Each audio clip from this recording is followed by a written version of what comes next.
My retirement party had been underway for 2 hours when my husband walked to the podium, adjusted the microphone, and ended our marriage in front of 200 people. He had put his name on the toast list weeks ago. I hadn't thought twice about it. He was my husband. Of course he would speak. "I want to start by saying, Diana never really needed me," Victor said. The room laughed warmly. 30 years she gave to this work, everything she had. He paused, and something shifted in his expression. Something that looked, from where I was standing, like genuine vulnerability. I used to ask myself where that left the rest of us. A soft murmur of sympathy moved through the crowd. Even I felt something ease in me, watching him up there. 25 years of marriage, and he still knew exactly which face to wear in a room. I've decided that tonight, in front of everyone who matters to Diana, it's finally time to stop pretending. He looked toward a table near the back. "Monica, would you stand up?"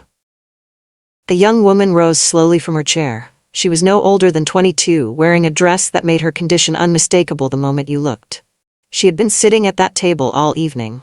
I had shaken hands with 200 people and never once noticed her. To my left, I heard the soft, unmistakable click of a phone camera. Then another. Then several more.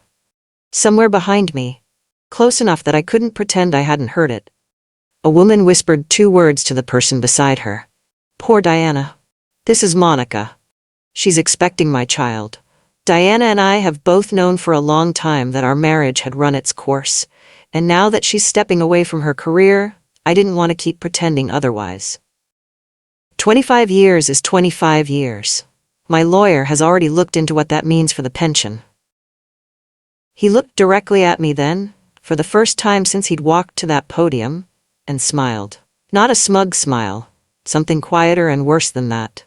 The smile of a man who had been waiting a very long time to finally say a thing out loud. The room didn't gasp, it went still.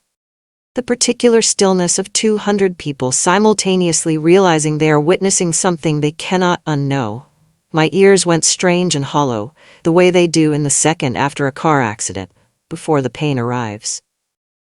I became aware of my champagne glass only because my grip had tightened without my permission, the stem pressing a hard line into my palm. For one unguarded moment, something moved through me that I still don't have a clean word for. Not grief. It was closer to the specific humiliation of realizing that the man who kissed you goodbye every morning had been rehearsing this scene.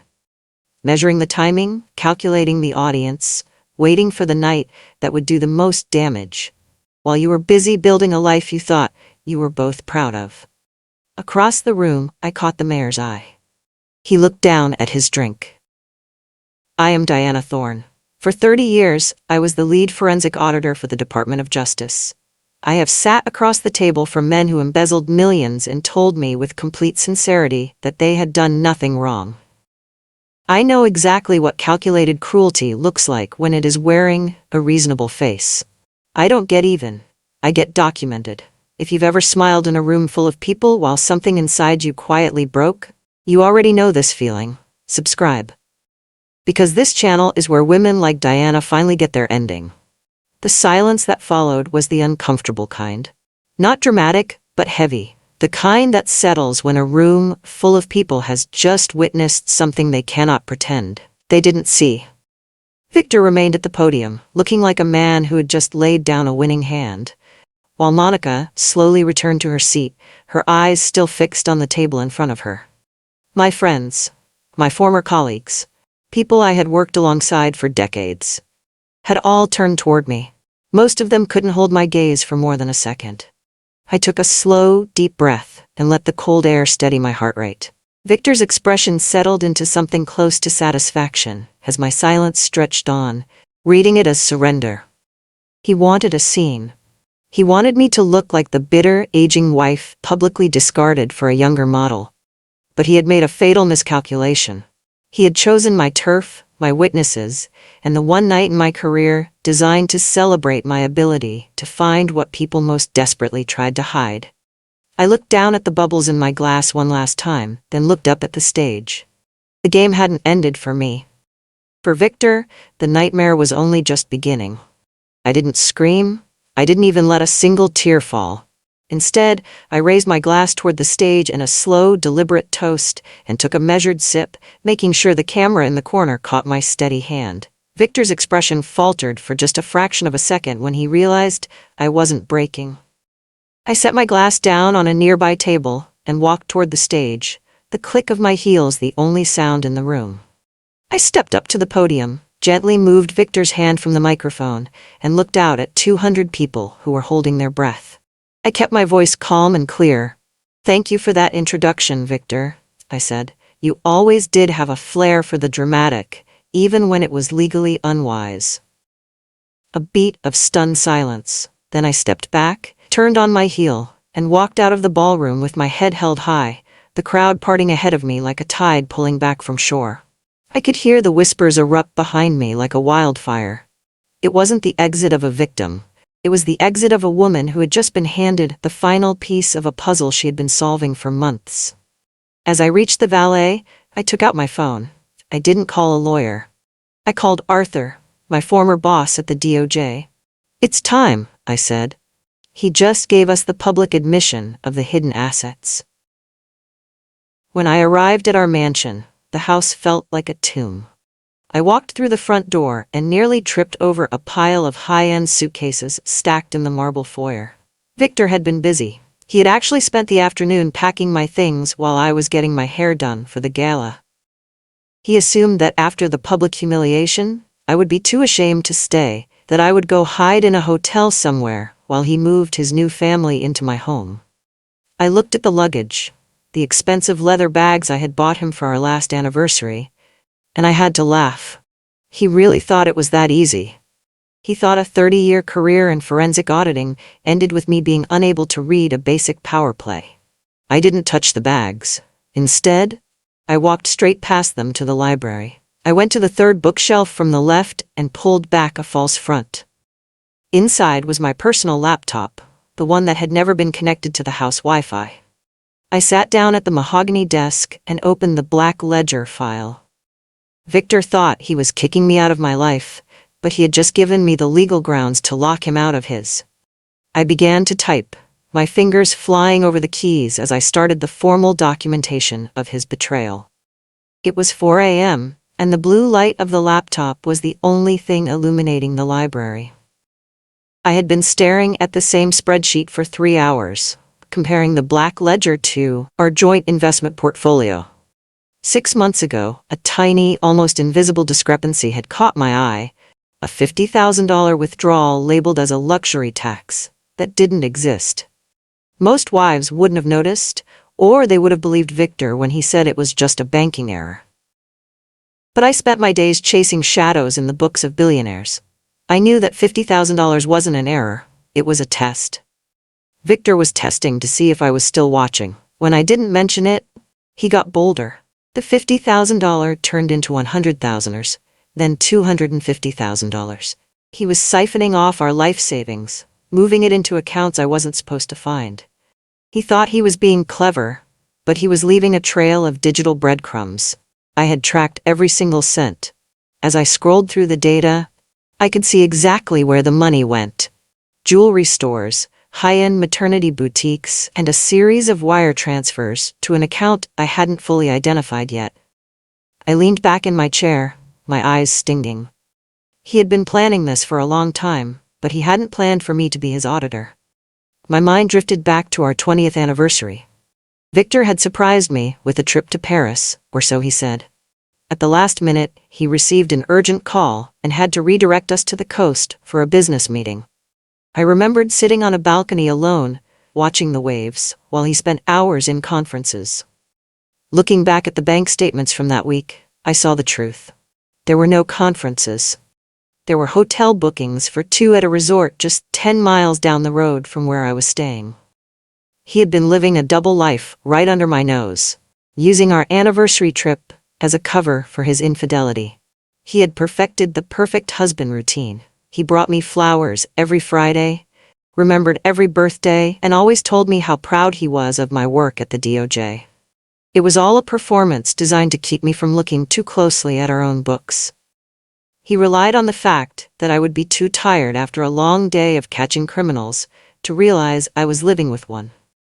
The business trips to the coast were the foundation of his new life, funded by the very money we were supposed to grow old on. I felt a pang of sadness for the woman I used to be, the one who trusted him. But that woman was gone now. I stayed up until the sun began to peek through the library curtains. By 6 a.m. I had found it. The ghost in the machine. It was a company named VL Consulting. On paper, it was a marketing firm that Victor's construction company used for outreach. In reality, it was a shell company designed to move money from his business into his personal pocket without paying taxes. I did a quick search of the registration address for VL Consulting. It wasn't an office building. It was a modest suburban home on the outskirts of the city. A quick cross-reference of public records revealed that the house was owned by a woman named Martha. I dug deeper and found a social media profile for Martha. There in her cover photo was Victor, Monica, and Martha at a backyard barbecue. Martha was Monica's mother. Victor had set up his mistress's mother as the owner of a shell company to facilitate his embezzlement. It was so sloppy, so arrogant, that I almost felt insulted. He thought he could hide a multi-million-dollar fraud behind a simple family connection. He forgot that my job was to peel back the layers of shell companies until I found the rot at the center. I printed the registration documents and the bank transfers. This was no longer just a divorce. This was a criminal conspiracy. The next morning, I went to my old office at the Department of Justice. I wasn't technically an employee anymore, but my keycard hadn't been deactivated yet. What I didn't know, not yet, was that Victor's construction company had been sitting in the DOJ's preliminary watch list for nearly a year. Complaints from city subcontractors about unpaid invoices and material substitutions had been quietly accumulating in a case file 2 floors above my old desk. The department hadn't moved on it. They didn't have enough. As I walked through the lobby, I saw Victor. He was leaning against the reception desk, looking smug and wearing one of his most expensive suits. He was there to demand my pension details from the HR department. He wanted to know exactly how much he would be taking in the divorce. "Ah, Diana," he said, turning to face me with a fake smile. "I figured you'd be here to pack up your desk. I hope you're ready to share. After all, what's mine is yours, and what's yours is mine." My former colleagues, who had all seen the news of the gala, looked at him with pure disgust. One of the junior auditors, a young man I had mentored, stepped in front of Victor. "Sir, you need to leave. This is a federal building, and you don't have an appointment." Victor laughed, a harsh, grating sound. "I'm her husband. I have every right to be here." I walked right past him, not even giving him the satisfaction of a glance. "He's not an authorized visitor," I told the security guard. "Please escort him out." Watching the guards grab his arms was the first moment of joy I'd felt in 24 hours. 2 hours later, a courier arrived at the office with a thick envelope. It was a settlement offer from Victor's lawyer. I found an empty office down the hall and read it with a grim expression. Victor wasn't just asking for a clean break. He wanted the lake house, the city penthouse, and 50% of my $4 million retirement fund. The letter even had the audacity to suggest he might sue for spousal support because my income had always been higher than his reported business earnings. He was trying to frame himself as the dependent spouse who had supported my career while his own business struggled. It was a classic legal trap. If I fought him in a standard divorce court, a judge might actually look at the years of marriage and the income gap and grant him a huge chunk of my life's work. Victor knew the law, or at least he thought he did. He was counting on me wanting to avoid a long, drawn-out public battle. He thought I would pay him to go away just to save my reputation. He didn't realize that I didn't care about my reputation anymore. I cared about justice. I called my lawyer and gave her one instruction: don't respond to the settlement, file a notice of fraud instead. I decided to do something Victor would never expect. I found Monica's phone number in the VL Consulting files and asked her to meet me for coffee. We met at a quiet cafe on the other side of town. When she walked in, she looked terrified. She was young, barely out of college, and she was clearly overwhelmed. As we sat down, I didn't yell. I didn't call her names. I simply asked, "What did he tell you about me?" Monica's voice shook as she answered, He said you were difficult, that you were an abusive, alcoholic ex-wife who had been holding him hostage for years and refused to give him a divorce. She told me about how Victor had promised her a fairy tale life once the monster was finally out of the picture. She truly believed she was the hero in a tragic romance. I looked at her, seeing the victim Victor had created. He had used her just as much as he had used me. He needed a young, naive woman to be the face of his new life, someone who wouldn't ask too many questions about where the money was coming from. I reached into my bag and pulled out a folder. "Monica, I'm going to show you the man you're actually having a child with." I laid the bank statements out on the small wooden table between us. I showed Monica the transfers from VL Consulting, the money that was supposed to be for her and the baby. Then I showed her the outgoing transfers from those same accounts. "He hasn't been investing for your child's future, Monica," I said quietly. "He's been gambling." I pointed to the repeated payments to offshore betting sites and high-stakes casinos. Victor had a secret addiction that even I hadn't fully grasped until I saw the volume of the losses. He wasn't building a new life, he was burning through two lives at once. Monica stared at the numbers, her face turning pale. "He told me he was buying us a house," she whispered. "He told me the money was safe in a trust." I shook my head. "The only thing he's been building is a mountain of debt. He's using my pension as his last-ditch effort to pay off the people he owes." Monica looked like she was going to be sick. The fairy tale was over. She closed her eyes, and when she opened them again, something had shifted in her expression. The last trace of the story Victor had told her about herself quietly leaving her face. She wasn't the heroine in a grand romance, she was just the most recent person he had used. 3 days after the gala, I made my move. Instead of filing a standard response to his divorce petition, my legal team filed a formal notice of fraud with the court. This wasn't just about the marriage anymore. It was a legal declaration that Victor had engaged in criminal financial activity during the marriage. Because the allegations involved embezzlement and tax fraud, the judge took immediate action. By noon, every single one of Victor's bank accounts, including the business accounts for his construction firm, were temporarily frozen for investigative review. Victor found out when he tried to buy a new car for Monica, and his credit card was declined. He called me 20 times in an hour, his messages turning from confused to enraged. "How dare you?" he screamed in one voicemail. "That's my company's money. You're going to bankrupt me." I didn't answer any of them. I sat in my quiet library and watched the sun go down, thinking about how a man who spent years hiding money in the shadows had just had every light in the room switched on at once. My old boss at the DOJ, Arthur, called me into his office that afternoon. He had a look on his face that I knew well. It was the look of a hunter who had found a new trail. "Diana, I saw the filings," he said, leaning back in his chair. "You've done more work on Victor's company in 48 hours than we've done on some cases in a year." He paused, then slid a contract across the desk. "I can't let you lead the investigation as a federal employee, but I can hire you as a special consultant for one last case." The case was the investigation into Victor's construction firm. It gave me back my badge in a way, access to tools and databases that a private citizen could never touch. "He's been cutting corners on city contracts, hasn't he?" I asked, already knowing the answer. Arthur nodded. "We think he's been using substandard materials and pocketing the difference. We just couldn't prove where the money went." I smiled, a cold, sharp expression. "I know exactly where it went, and I know how to bring the whole house down." A week into the investigation, I remembered something Victor thought I had forgotten. Years ago, he had a lucky gym bag that he took everywhere. Even when he stopped going to the gym, the bag stayed in the back of his closet. I went into the master bedroom, the room we had shared for 25 years, and found the bag buried under a pile of old. Inside a hidden zippered pocket, I found what I was looking for, a small, gold-colored key for a safe deposit box.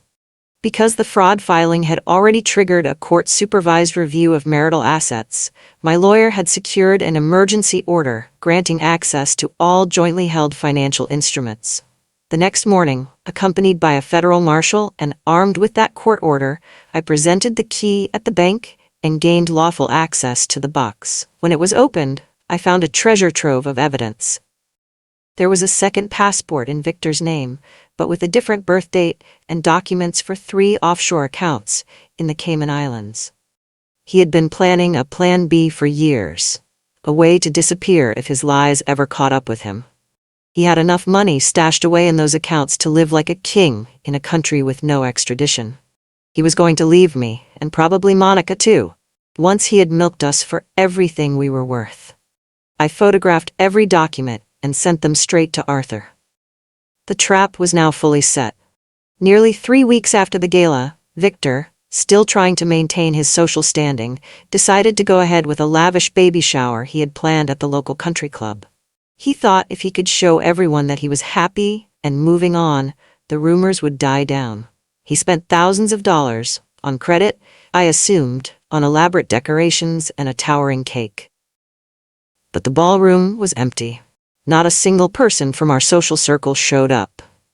The elite of the city might be many things, but they weren't stupid. They knew which way the wind was blowing. The only person who walked through those double doors wasn't a guest, it was a process server. He walked right up to where Victor was standing alone and handed him a stack of papers.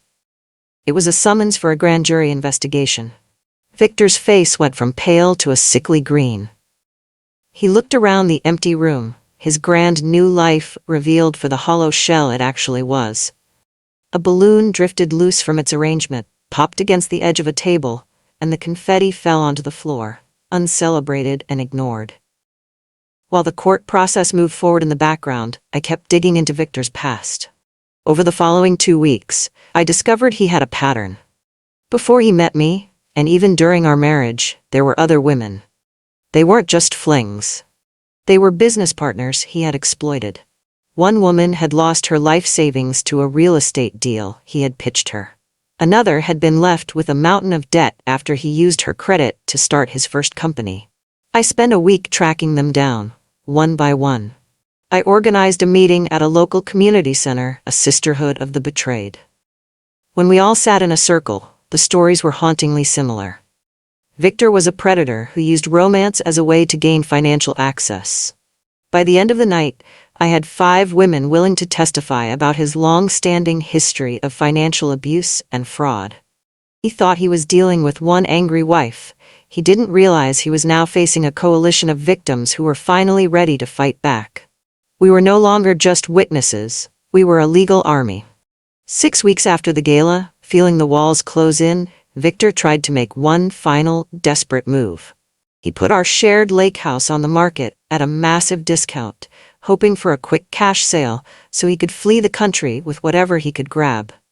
He found a buyer within 48 hours, someone looking to flip the property.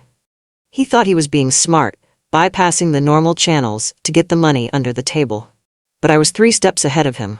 Weeks ago, I had filed a lis pendens lien on the property. This is a legal notice that the title of the house is under dispute and cannot be sold until the court case is resolved. When the buyer's title company did their search, the sale was immediately blocked. Victor found out during the closing meeting. He was so enraged that he threw a chair through the office window of the title company. He was finally realizing that he didn't own anything anymore. Not the house, not the money, and certainly not the narrative. He was a man trapped in a cage of his own making, and the bars were made of the very laws he thought he was above. Then came the moment that almost unraveled everything. 2 days after the lake house sale collapsed, Victor's lawyer filed an emergency motion in federal court. It was 16 pages long, and the argument was precise. My appointment as a DOJ special consultant was an illegal conflict of interest. I was the subject of an active divorce proceeding. I had a direct personal and financial stake in the outcome of the criminal investigation I was leading. Every piece of evidence I had gathered, the offshore accounts, the Cayman documents, the shell company records, should be ruled inadmissible. The entire case, the motion argued, should be dismissed. I read it 3 times. Then I called Arthur. "How bad is it?" I asked. He was quiet for a moment longer than I would have liked. "It's not frivolous," he said. "The judge has scheduled a hearing for Thursday. If he rules in their favor, Diana, we lose the evidence. All of it. For the next 72 hours, I barely slept. I had spent weeks building a case that could survive scrutiny from every angle, and now a single procedural argument threatened to dismantle it before it ever reached a courtroom. I went back through every document, every filing, every decision that had led to my consultant appointment, looking for the thread that would hold it together. I found it in the file Arthur had shown me on my first morning back at the DOJ. Victor's construction firm had been on the department's preliminary watch list for nearly a year before I ever got involved. Subcontractor complaints, material substitution reports, a pattern of irregularities that the department had logged but couldn't crack. Arthur hadn't hired me to create an investigation. He had hired me to solve one that already existed, initiated entirely independently of my personal circumstances. I wasn't the origin of the case. I was just the person who finally knew where to look. At the Thursday hearing, our attorney laid it out in 12 minutes. The investigation predated my involvement. My consultant role had been initiated by department leadership on the basis of a documented prior watchlist case. The conflict of interest standard requires that the investigating party initiate or direct the case for personal benefit, which was not what had happened here. The judge denied the motion. I walked out of the courthouse into cold morning air and stood on the steps for a moment, just breathing. That had been closer than I ever wanted to admit. Victor had nearly won, not through charm or intimidation, but through the law itself, which was the one arena I had always assumed was mine. It was a useful reminder. I couldn't afford to be 3 steps ahead. I needed to be 10. For 72 hours, everything she built almost collapsed. Not because she was wrong, but because the system doesn't always protect the right person. If that makes your blood boil, you belong here. Subscribe. Because on this channel, we don't stop until the truth wins. The stress finally broke him. A few days later, Victor cornered me in the parking lot of the local grocery store. He looked terrible. His suit was wrinkled, his hair was unkempt, and his eyes were bloodshot. "You're ruining my life, Diana," he screamed, his voice cracking with desperation. "You're taking everything. What about the baby? What about my child?" He was making a scene, waving his arms and getting dangerously close to my personal space. I didn't flinch. I didn't even speak. I simply pulled out my phone and held it up, making it very clear that I was recording the entire encounter. "Everything you say is being backed up to a secure server, Victor," I said calmly. "If you touch me, you'll be in jail before dinner." He stopped mid-sentence, his fist clenched, but frozen. He looked at the camera, then at me, and I saw something I had never seen in him before. Genuine fear. He realized that he had no power over me anymore.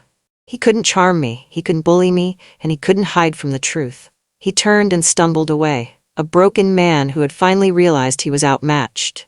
2 months into the investigation, the final nail in the coffin came from the Internal Revenue Service.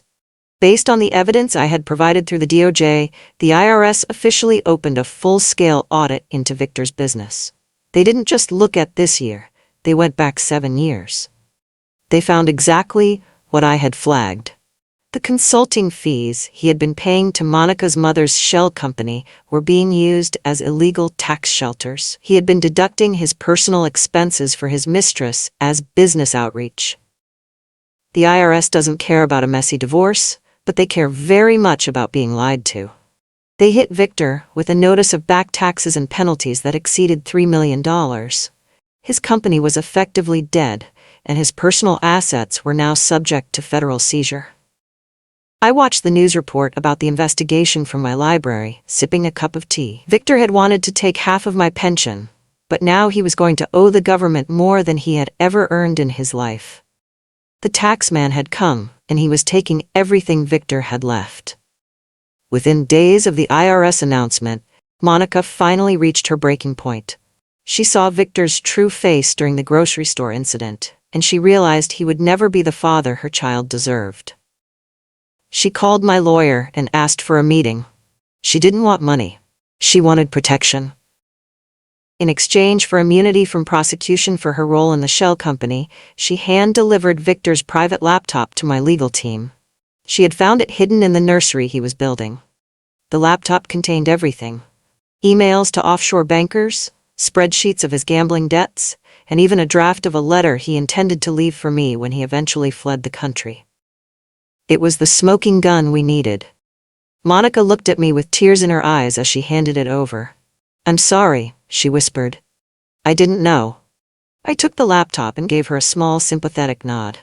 "You're doing the right thing for your child," I told her. "They deserve a life that isn't built on lies." With that laptop, the case against Victor was no longer just a civil matter, it was a guaranteed conviction. The night before the final divorce and fraud hearing, my phone rang. It was Victor. For the first time in months I answered. I wanted to hear what he had to say. His voice was unrecognizable. He was sobbing, a pathetic, broken sound. "Diana, please," he begged. "I'm sorry. I made a mistake. We can fix this. Let's just do a quiet settlement. I'll give you everything, just please, stop the investigation." He was offering me the very thing he had tried to take, a quiet exit. But it was too late for that. He wasn't sorry for what he had done, he was sorry he had been caught. He was still trying to negotiate his way out of a disaster he had created. I let him ramble, then calmly told him the call was being recorded and would be submitted to my legal team as supplementary evidence of his consciousness of guilt. He went silent, then hung up. I clipped the recording to the digital case file and set my phone down. 30 years in forensic auditing had taught me one thing above all else: you never destroy evidence. Tomorrow was about justice, and every word he had spoken tonight would be part of the record. The morning of the hearing, the courthouse was packed. It was the biggest story in the city. Victor's lawyer tried one last, desperate tactic. He stood before the judge and argued for equal distribution of the marital assets, including my pension. He claimed that despite Victor's business struggles, the law was clear. 25 years of marriage meant a 50-50 split. He tried to portray Victor as a man who had simply made errors in judgment, but was still entitled to his share of the retirement fund. The judge, a woman known for her no-nonsense attitude, looked at Victor's lawyer over her glasses. "Mr. Thorne's errors seem to be quite extensive," she remarked dryly. "I'm interested to hear what the petitioner has to say." I stood up and walked to the stand. I wasn't there to talk about my feelings or the pain of the betrayal. I was there to do what I did best: present the facts. I had my 200-page report in hand, and I was ready to read every single line. I took the stand and began my testimony. For 3 hours, I laid out the forensic finale. I used a projector to show the court the flow of money, how Victor had systematically embezzled over $2 million from his own construction company. I showed how that money, which should have been part of our shared marital assets, had been wasted on gambling, offshore accounts, and a secret life with a mistress. Under the law, this is known as marital waste, and a judge can order the offending spouse to repay every cent from their share of the remaining assets. I presented the emails, the bank statements from the Cayman Islands, and the testimony from the other women Victor had defrauded. By the time I was finished, the courtroom was silent. Even Victor's own lawyer looked defeated. I hadn't just proven he was a bad husband, I had proven he was a career criminal who had used our marriage as a front for his illegal activities. I stepped down from the stand, feeling a weight lift off my shoulders. The truth was finally, irrevocably, on the record. The judge didn't even leave the bench to deliberate. She looked directly at Victor, who was slumped in his chair, staring at the floor. "Mr. Thorne," she began, her voice echoing with authority. "In my 20 years on the bench, I have rarely seen such a calculated and cold-blooded attempt to defraud a spouse." She then delivered the total collapse. She officially denied Victor any share of my retirement pension. But she didn't stop there. She ordered Victor to repay the $2 million in wasted funds to me immediately. To satisfy this debt, the court ordered the seizure and sale of every asset Victor had left: his remaining business equipment, his car, and his half of the penthouse and lake house. He was left with nothing. Literally nothing. He had walked into that courtroom thinking he would leave with $2 million of my money. He was leaving with a debt he could never pay and a reputation that was destroyed beyond repair. The child he had bragged about at the gala would be born to a father who didn't even own a suitcase. As Victor was being led out of the courtroom, he tried to stop me in the hallway. He looked like he wanted to say something, maybe one last insult or one last plea. But he never got the chance. Two men in dark suits stepped in front of him. I recognized them immediately. They were agents from the Department of Justice, colleagues I had worked with for years. "Victor Thorne?" one of the agents asked. "You're under arrest for felony tax evasion, money laundering, and wire fraud." They spun him around and clicked the handcuffs onto his wrists right there in front of the local news cameras. The evidence I had found during my retirement, the offshore accounts, the second passport, the shell company, had been enough to secure a federal indictment. Victor's face went white as he realized this wasn't just a divorce anymore. He was facing 15 years in federal prison. As they led him away, he looked back at me one last time. I didn't wave. I didn't smile. I just watched him go, a forensic auditor watching the final tally of a long-running fraud. 6 months later, the world felt completely different. I was sitting on a private balcony in a small town in Tuscany, watching the sun set over the rolling vineyards. The air was warm, and the only sound was the distant chime of a church bell. My retirement was finally what it was supposed to be. Peaceful, beautiful, and entirely mine. I had sold the mansion, and once the court's forced sale of Victor's seized assets was finalized, the proceeds from the penthouse and the lake house followed. Every property settled, every account closed, every loose thread tied. With the money recovered from his seized assets added to my own, I had more than enough to live the rest of my life in comfort. I took a sip of a cold, crisp Italian white wine and picked up a postcard I had bought earlier that day. I wrote a quick note on the back, my handwriting steady and clear. "Retirement is even better than I imagined. Hope you like the view from your cell." I addressed it to the Federal Correctional Facility, where Victor was serving his first of 15 years.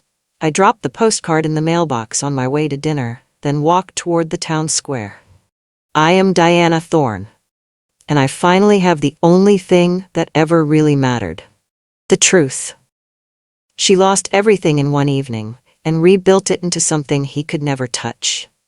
That's not a fantasy. That's what happens when the wrong person underestimates the right woman.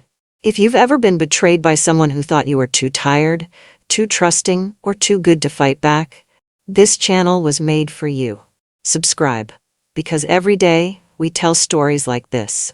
Stories where someone who was counted out, humiliated, and left with nothing decided that enough was enough. The next story is already waiting, and I promise you, you won't see the ending coming. Subscribe, turn on notifications, and never miss the moment justice finally arrives.